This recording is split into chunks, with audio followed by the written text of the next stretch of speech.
ఆచి chicken masala. Police caller పట్టుకుంటే నడక ఇలాగే మారుద్ది. ఈ టైటిల్ ఎందుకు పెట్టానో కూడా మీకు అర్థమయ్యే ఉంటుంది.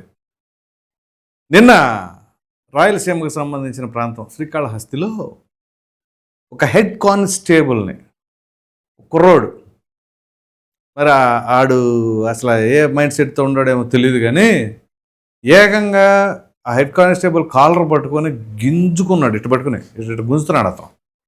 సో దీనికి సంబంధించి మనం కూడా వీడియో చేసాం. అసలు ఏం జరుగుతుంది, ఏంటి, లా అండ్ ఆర్డర్ ఏమైపోయింది రాష్ట్రంలో, పోలీసులు అంటే భయం లేదు. ఓ ప్రక్కన చూస్తే వరుసపెట్టి ఘటనలు.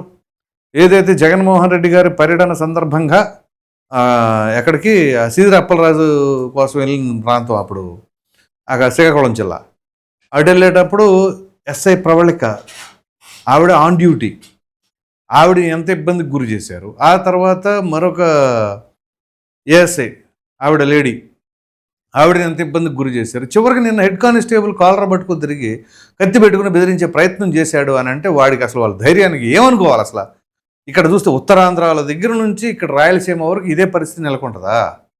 సో అందుకే పోలీసులు చాలా కఠినంగా ఉండాలి. మరీ సిఐ నాగరాజు అంత కఠినంగా కాదులే, కానీ కఠినంగా అయితే ఉండాలి. సో దానికి ముందు అసలు ఏంటి, తర్వాత రిజల్ట్ ఏంటి అనేది ఈ రెండు మీకు చూపించే ప్రయత్నం చేస్తా. ఇది చూద్దాం. నిన్న చేసిన ఘటన ముందు మనవాడు ఘనకార్యం.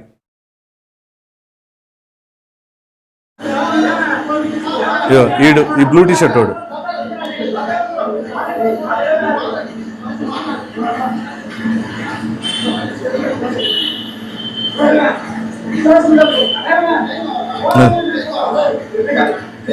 అదిగో అటు చూడు, కాలర్ ఎలా పట్టుకున్నాడు చూడాడు. అదిగో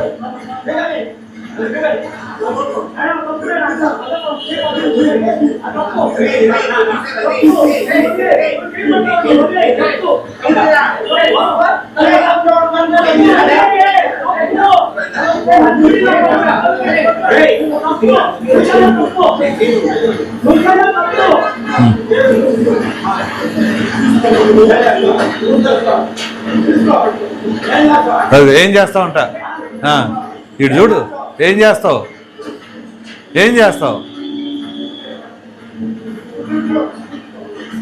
ఇక్కడ ఈయన పెద్ద వయసు అయింది.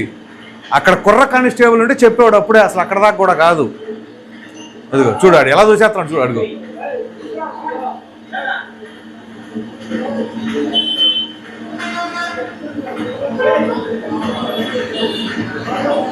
ఇక్కడ ఉంది వాడి బొడ్లో, ఇక్కడ పెట్టాడు కత్తి. వాడి తర్వాత తీసాడు లేదు, అది మనం చూపించకూడదు కాబట్టి గైడ్ లైన్స్ ప్రకారంగా చూపించలేదు.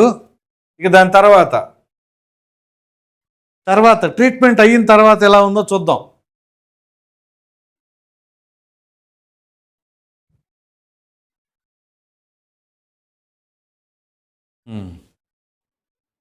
చూడండి ఘనకార్యం, అది లెక్క. కాలు తిన్నగా పడట్లా, నడక మంచిగా రావట్లా. ఏంటి ఇప్పుడు ఏమైంది? మామూలుగా కాదు, పులుసు గారింది అంటారు చూసారా, అది వీడి పరిస్థితి ఇప్పుడు. సో ఎప్పుడైనా ఎలా ఉండాలి,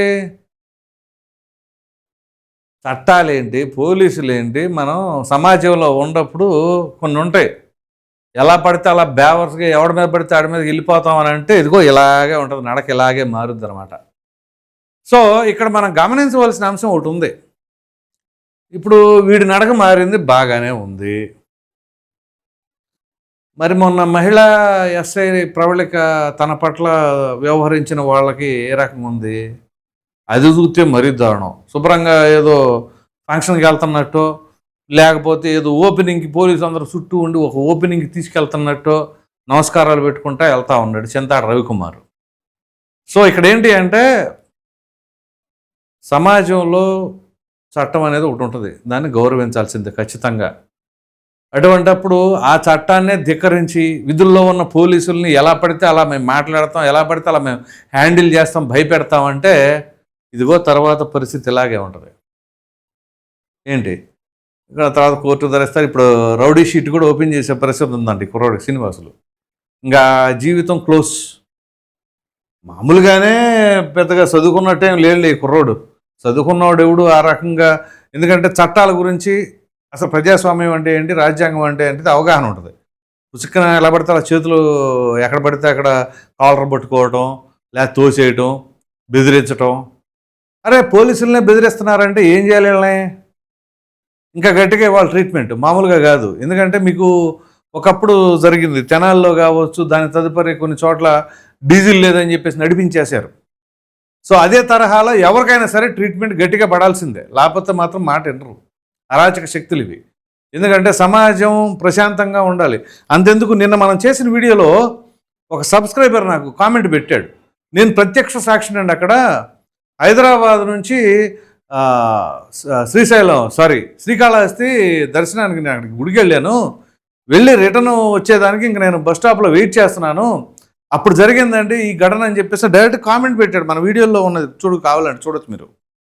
ఒక అతను పెట్టాడు కామెంట్ అలాగా. సో అక్కడ అట్లాంటి పరిస్థితి నెలకొంది అని చెప్పేసి నేనే ప్రత్యక్ష సాక్షిని అని చెప్పేసి ఒక సబ్స్క్రైబర్ పెట్టాడు మనకి కామెంట్. సో ఇక్కడ గమనించవలసిన అంశం ఏంటంటే ఎవరైనా సరే, ఏ పార్టీ అయినా, అధికార పార్టీ, ప్రతిపక్ష అసలు రాజకీయాలేండి ముందు, అది చట్టపరంగా నేరం. పోలీసుల మీద చేయి చేసుకోవడం, విధుల్లో ఉన్న వాళ్ళని, అది ఆన్ డ్యూటీలో ఉన్న వాళ్ళని. సో అటువంటప్పుడు దానికి చదువుతో దాటితో వీటితో ఏం పని ఉండదు. కాబట్టి ప్రతి ఒక్కరూ కూడా చాలా జాగ్రత్తగా ఉండండి. ఇప్పుడు ఏమైంది, ఇది నడక నార్మల్గా రావాలంటే టైం పట్టుద్ది. ఎందుకంత దురుసు? నీకేం తెలియట్లేదా? మరి మీ కుటుంబీకుల పరిస్థితి ఏంటి? నువ్వేదో హీరోయిజం చేద్దాం అనుకున్నావు, చివరికి ఇప్పుడు నువ్వు ఒక యాదవే, ఒక రౌడీవి, ఈ పనికి మళ్ళీ సన్నాసివి అన్నట్టుగా శుభ్రంగా కొట్టుకుంటూ తీసుకెళ్ళినట్టుగా అర్థమవుతుంది అక్కడ. కాబట్టి తలెత్తుకోగలవా? నీ తల్లిదండ్రుల పరువు ఏమవుతుంది? అది ఒకసారి ఆలోచించుకున్నారా?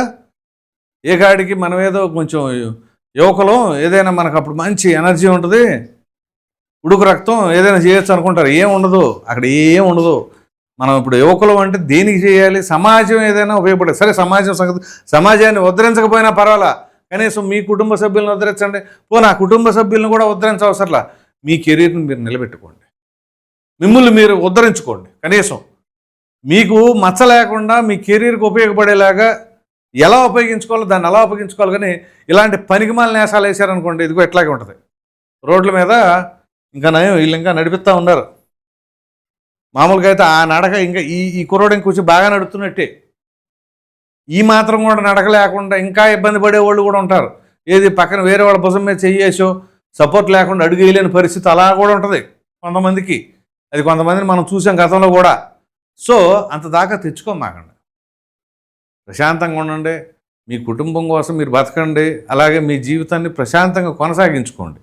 అంతేగాని పిచ్చి పిచ్చి వేషాలు వేసి పోలీసుల మీదకో లేదా ఇంకోటో చేసుకుంటా సమాజాన్ని అస్థిరపరచాలనో, లేకపోతే మహిళలను ఇబ్బంది పెట్టాలనో, అమ్మాయిలను ఏడిపించాలనో చేశారనుకోండి, వాడు ఎవడైనా సరే ఇలాంటి ట్రీట్మెంట్ జరగాలి. ఖచ్చితంగా లా అండ్ ఆర్డరు చాలా పటిష్టంగా ఉండాలి. అది ఎవరైనా సరే అసభ్యకరమైన కామెంట్సు, లైన్ దాటి మాట్లాడినా, వ్యక్తిగత దోషణలకు దిగినా ఏ మాత్రం కూడా సహించకూడదు. లేకపోతే ఈ అరాచకాలు పెరుగుతూనే ఉంటాయి ఎక్కడికక్కడ. దాన్ని పెంచి పోషిస్తూనే ఉంటారు, దాన్ని సమర్థించేవాళ్ళు కూడా ఉంటారు. అదేం చేస్తాం, మన సమాజంలో మరి అన్ని రకాల మనుషులు ఉంటారు కాబట్టి కొంత దౌర్భాగ్యం అనుకోవాలి ఆ అరాచక శక్తులను కూడా సమర్థిస్తే. ఉదాహరణకి ఆ తెనాలి ఘటన ఉంది. ఆ తెనాలి ఘటనలో వాళ్ళు ఏమైనా ఘనకార్యం చేశారా? వాళ్ళని కొడితే ఆ కుటుంబాలని పరామర్శించారు జగన్మోహన్ రెడ్డి గారు. మరి ఆయనకి ఎవరైనా రాంగ్ ఫీడ్బ్యాక్ ఇచ్చారేమో వాళ్ళ గురించి, మొత్తానికి అక్కడికి వెళ్ళారు. కాబట్టి ఎప్పుడైనా సరే గుర్తుంచుకోవాల్సిన అంశం ఏంటి అంటే, మనం ఒక సమాజంలో ఉన్నప్పుడు దానికి ప్రజాస్వామ్యం, రాజ్యాంగం, చట్టం అనేక రకాలైన అంశాలు ఉంటాయి. వాటికి లోబడే బతకాలి. లేదంటే మనం అడవి మనుషులం కాదుగా, దానికి బ్యారికేడ్లు ఏమీ లేవు, ఎలా పడితే అలా బతికేస్తాం అని కూడా మన మనుషులం. కాబట్టి ఖచ్చితంగా ఈ జాగ్రత్తలు పాటిస్తే సాఫీగా సాగుద్ది నడక. లేదంటే ఇదిగో ఎలా ఉంటుంది నడక. సో దీనిపైన మీ అభిప్రాయం ఏంటి అని కామెంట్లో తప్పకుండా తెలియజేయండి. Thank you.